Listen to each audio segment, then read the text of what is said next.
상할까봐 냉장고에 넣어뒀던 그 반찬이 사실은 햄보다 발암물질을 5배나 더 뿜어내고 있었습니다. 집밥이라 안심했는데 그게 매일 암세포에게 밥을 먹이고 있었던 겁니다. 많은 분들이 암을 유발하는 음식이라고 하면 햄버거, 라면, 치킨 같은 패스트푸드를 떠올리시는데요. 사실 그 음식들은 이미 다들 아시니까 피하시잖아요. 진짜 문제는 따로 있었습니다. 건강하다고 믿고 정성껏 만들어서 냉장고에 보관해둔 그 반찬이에요. 그것도 하루 이틀이 아니라 매일같이 반복해서 먹었기 때문에 암세포는 매일 조용히 에너지를 공급받으면서 자라고 있었던 겁니다. 오늘 이 영상에서는 냉장고 속 발암 음식 3가지가 정확히 무엇인지, 왜 그 음식이 암세포를 키우는지, 그리고 반대로 암세포를 굶겨 죽이는 음식은 무엇인지 전부 말씀드리겠습니다. 본론으로 들어가기 전에 한 가지만 부탁드려도 될까요? 오늘 영상 끝까지 보시고 나서 댓글에 건강 2글자만 남겨주세요. 그 2글자가 오늘의 첫 번째 실천이 됩니다. 다음 영상 주제 정하는 데도 큰 도움이 됩니다. 자, 그러면 지금 바로 시작합니다. 먼저 충격적인 사실 하나를 말씀드릴게요. 세 집 건너 한 집에는 암 환자가 있다는 말 들어보셨나요? 이게 과장이 아닙니다. 지금 우리 주변을 한번 둘러보세요. 친척 중에, 이웃 중에, 아니면 가까운 지인 중에 암 진단을 받은 분이 한 분쯤은 꼭 계시죠.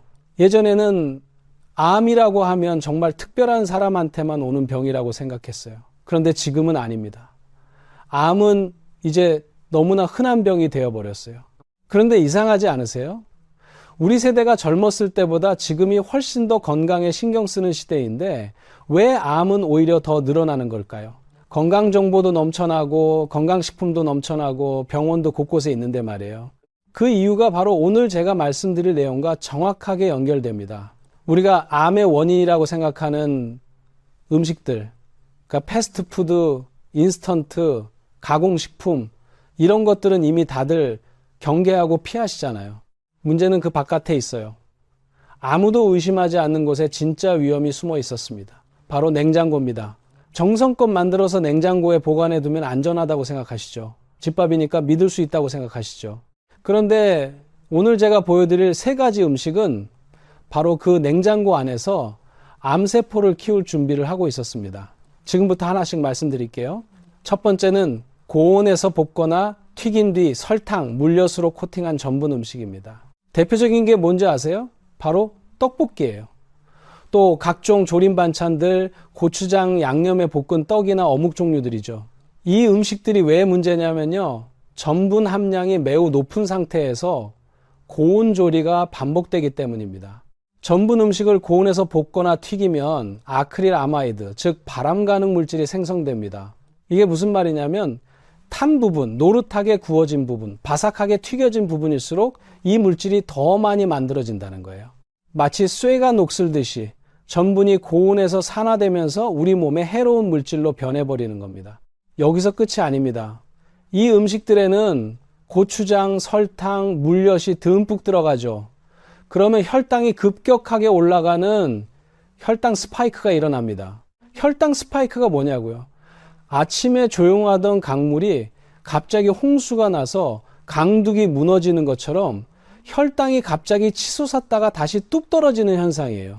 이게 반복되면 인슐린이 과도하게 분비되고 몸은 만성염증 상태에 빠집니다. 암세포가 가장 좋아하는 환경이 바로 이겁니다. 고혈당, 고인슐린, 만성염증, 이 3가지가 동시에 만들어지는 토양 위에서 암세포는 무럭무럭 자라납니다. 혹시 이런 음식 냉장고에 넣어두고 드시는 분 계세요? 특별한 날 한번 먹는 거라면 크게 문제 없어요. 그런데 매일 반찬으로 꺼내 드신다면 암세포는 매일 맛있는 밥을 먹고 있는 셈입니다. 두 번째는 달콤한 양념으로 볶거나 튀긴 육류 반찬입니다. 제육볶음, 닭강정, 양념 돼지갈비 이런 음식들이에요. 다들 좋아하시죠? 저도 참 좋아하는 음식들인데요. 그런데 이 음식들이 만들어지는 과정을 한번 천천히 생각해 보세요. 설탕이나 물엿을 듬뿍 넣고 그 상태에서 고온으로 볶거나 튀깁니다.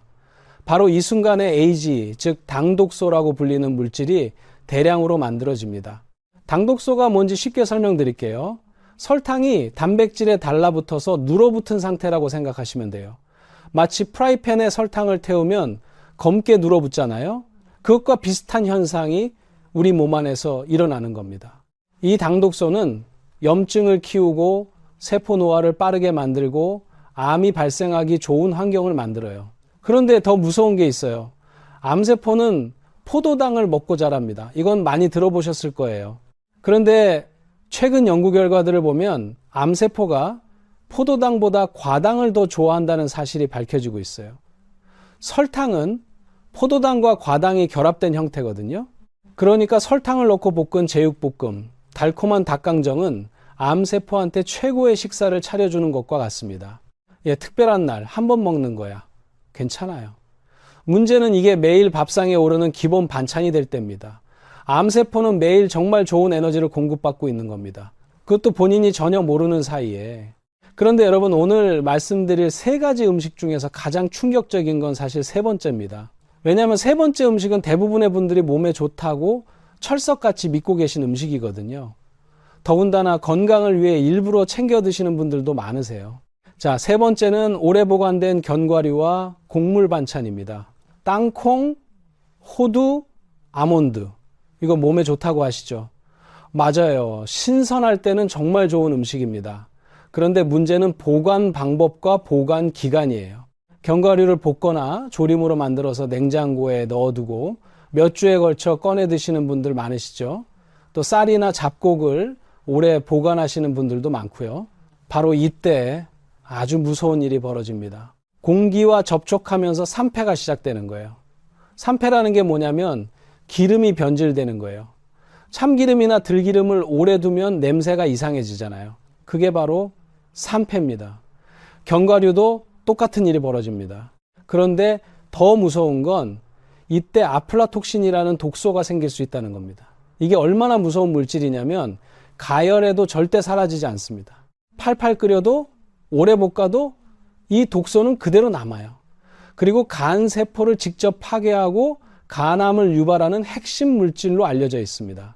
자, 이제 이 물질이 햄보다 발암 물질이 얼마나 많은지 말씀드릴게요.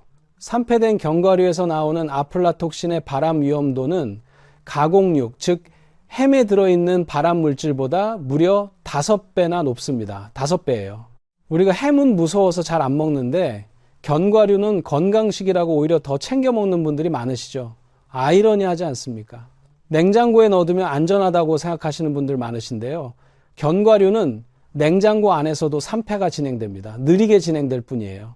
그래서 견과류는 조금씩 사서 빨리 드시는 게 훨씬 낫습니다. 또 우리 몸에서 해독을 담당하는 간이 이 독소 때문에 계속 스트레스를 받고 무너지기 시작하면 어떻게 될까요? 간은 우리 몸의 해독 공장이에요. 이 공장이 망가지면 암을 막아낼 마지막 방어선도 함께 무너집니다. 여기까지 들으시면서 혹시 이런 생각 드시지 않으셨나요? 그러면 대체 뭘 먹어야 하지? 맞아요. 이 질문이 정말 중요합니다. 그런데 그 전에 먼저 한 가지 더 짚고 넘어가야 할 게 있어요. 왜 이 음식들이 우리 몸에서 암세포를 키우는지 그 메커니즘을 제대로 이해하셔야 오늘 알려드릴 해결책도 제대로 활용하실 수 있거든요. 잠깐 이것만은 꼭 들어보세요. 지금부터 드릴 이야기가 오늘 영상에서 가장 핵심입니다.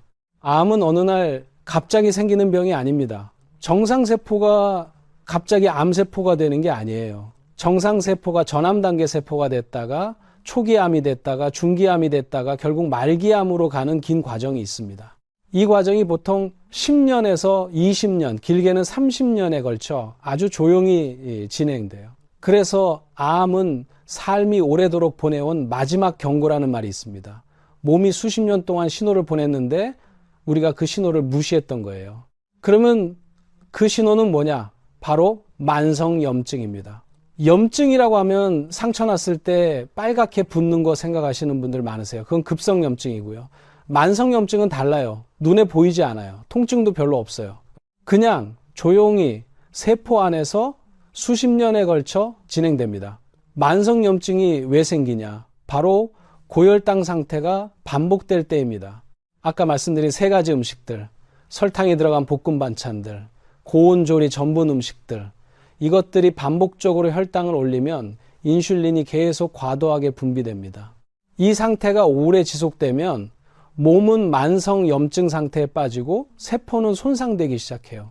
손상된 세포는 정상적으로 교체돼야 하는데 그 교체 과정에서 오류가 생기기 시작합니다. 마치 오래된 복사기가 자꾸 오류를 내듯이 처음에는 작은 오류지만 수십 년이 지나면 그 오류가 쌓이고 쌓여서 결국 암세포가 만들어지는 거예요. 여기서 또 하나 중요한 게 있어요. 암세포가 자라려면 재료가 필요합니다. 새로운 세포를 만들어야 하니까요. 그 재료가 뭐냐면 단백질과 지방이에요. 세포는 단백질로 이루어져 있고 세포를 감싸는 세포막은 지방으로 이루어져 있거든요. 그래서 동물성 단백질과 동물성 지방을 많이 먹을수록 암세포는 자라기 좋은 재료를 계속 공급받는 겁니다. 고기를 열심히 먹으면 기운이 나는 건 사실이에요. 그런데 동시에 암세포도 기운이 나는 거예요. 그게 문제입니다. 그런데 이쯤에서 이런 생각 드시는 분들이 있을 거예요.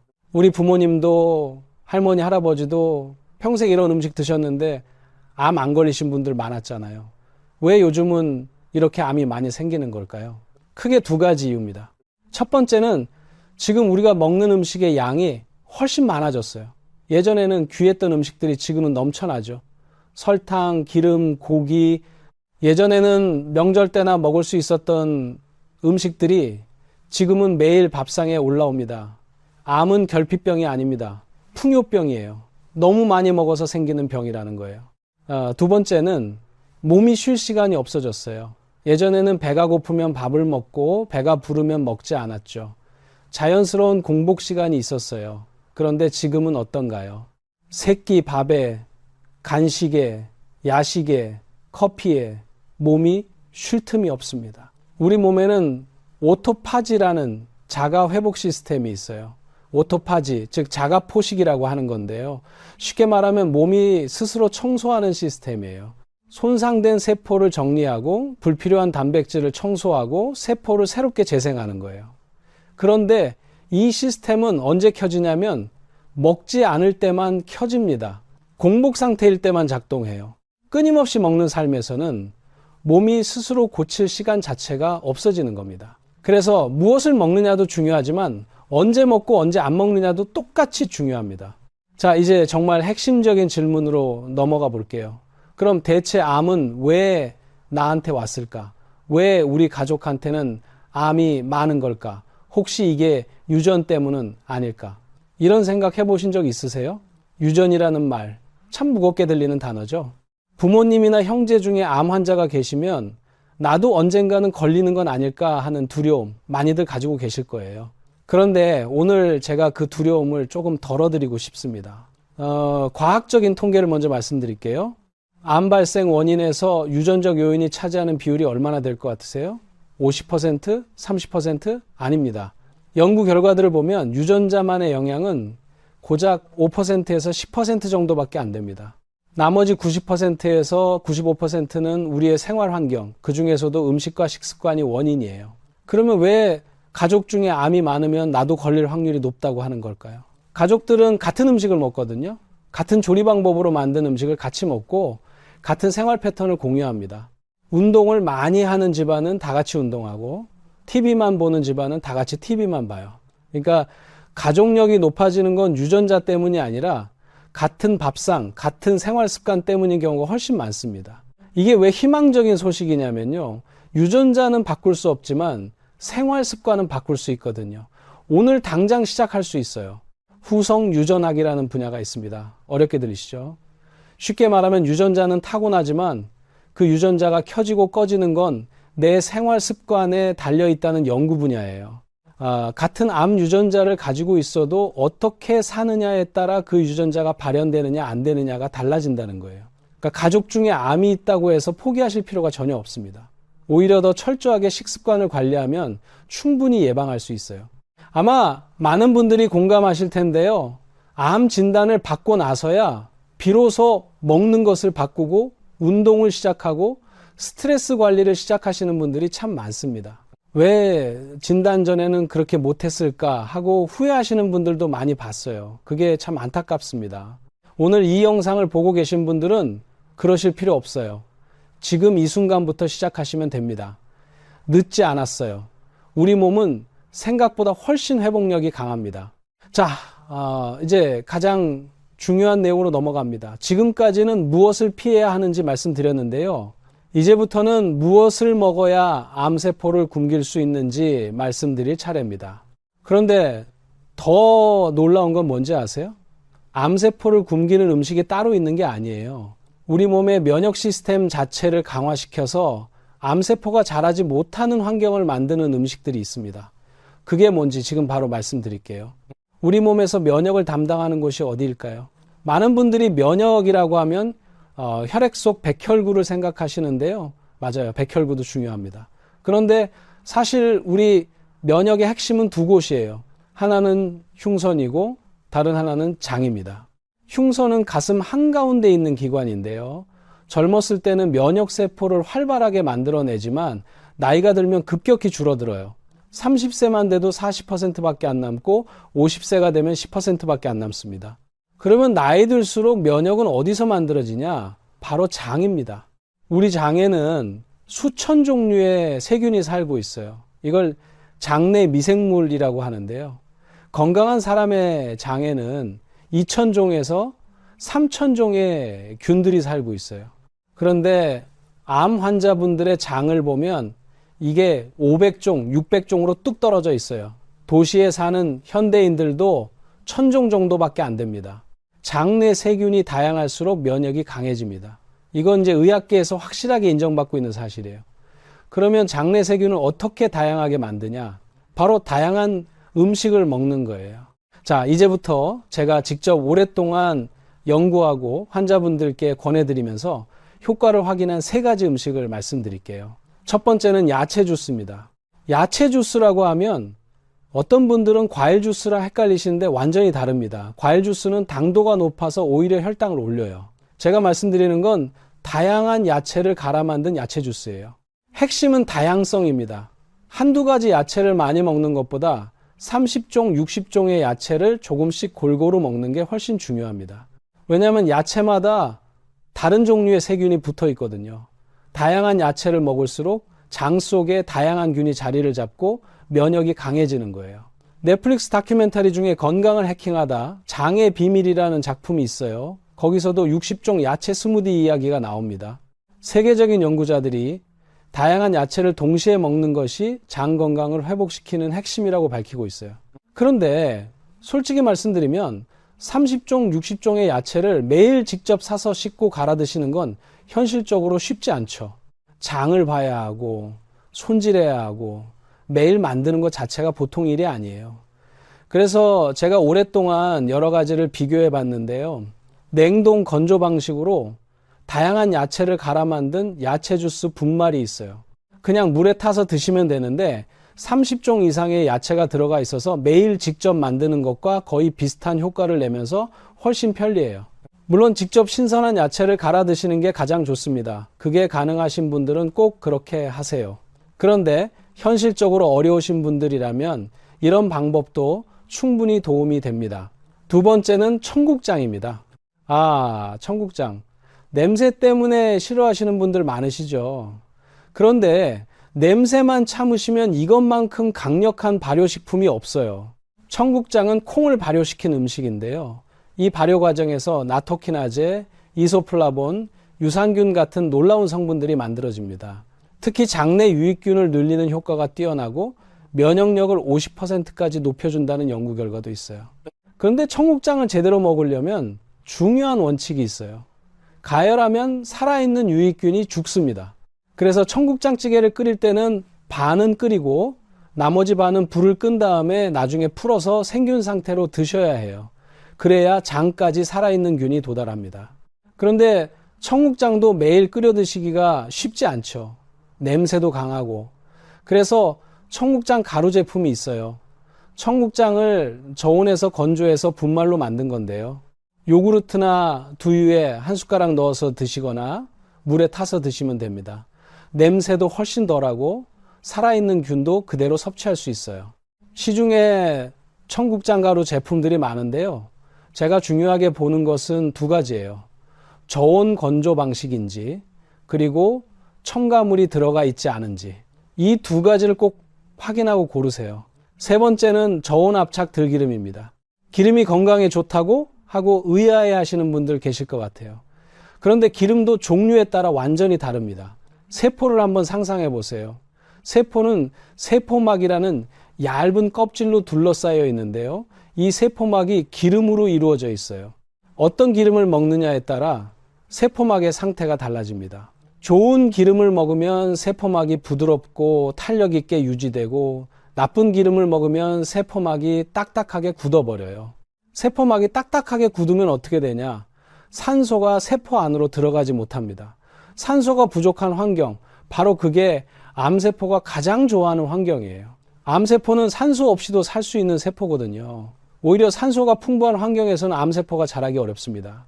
그러니까 세포막을 부드럽게 유지하는 것이 암 예방에 직접적으로 연결됩니다. 오메가3가 바로 세포막을 부드럽게 유지하는 지방산이에요. 들기름에는 오메가3, 즉 알파 리놀렌산이 매우 풍부하게 들어 있습니다. 들기름 한 큰 숟가락에 들어있는 오메가3 함량이 연어 한 토막과 맞먹을 정도예요. 그런데 여기서 아주 중요한 조건이 있어요. 반드시 저온압착 방식이어야 합니다. 기름을 짤 때 고온으로 가열하면 기름의 구조가 바뀌어버려요. 오메가3가 파괴되고 오히려 몸에 해로운 물질이 생기기도 해요. 그래서 열을 가하지 않고 압력만으로 짜내는 저온압착 방식이 중요한 겁니다. 또 하나, 들기름은 절대 가열하면 안 돼요. 나물 무칠 때나 밥에 한 숟가락 넣어 드시거나 된장국 다 끓이고 나서 불 끄고 마지막에 한 방울 넣어 드세요. 들기름을 가열하는 순간 오메가3가 파괴됩니다. 매일 작은 숟가락으로 한 숟가락 200ml 물에 한 꼬집 넣는 정도면 충분합니다. 이 작은 습관 하나가 세포막을 지키고 면역을 유지하고 암을 예방하는 데 큰 도움이 됩니다. 자, 세 가지 정리해 드릴게요. 야채 주스로 장내 세균을 다양하게 만들고, 청국장으로 면역균을 늘리고, 저온압착 들기름으로 세포막을 부드럽게 유지한다. 이 세 가지가 암세포가 자라지 못하는 환경을 만드는 핵심입니다. 그런데 여기서 끝이 아닙니다. 음식만 바꾼다고 완전하지 않아요. 먹는 방식을 함께 바꿔야 진짜 효과가 납니다. 오늘부터 당장 바꿀 수 있는 식습관 이야기를 해드릴게요. 첫 번째는 식사 순서입니다. 밥을 먼저 드시는 분들 많으시죠. 반찬 곁들여서 밥 먹고 식후에 과일 드시고. 그런데 이 순서가 혈당을 급격하게 올리는 주범 중 하나입니다.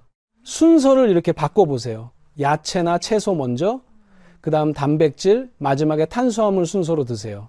왜냐하면 식이섬유를 먼저 먹으면 위장 안에 섬유질이 먼저 깔리면서 이후에 들어오는 탄수화물의 흡수 속도를 늦춰줍니다. 마치 고속도로에 차가 빽빽이 들어차 있으면 교통 흐름이 느려지는 것처럼 식이섬유가 포도당이 혈액으로 빠르게 들어가는 걸 막아주는 거예요.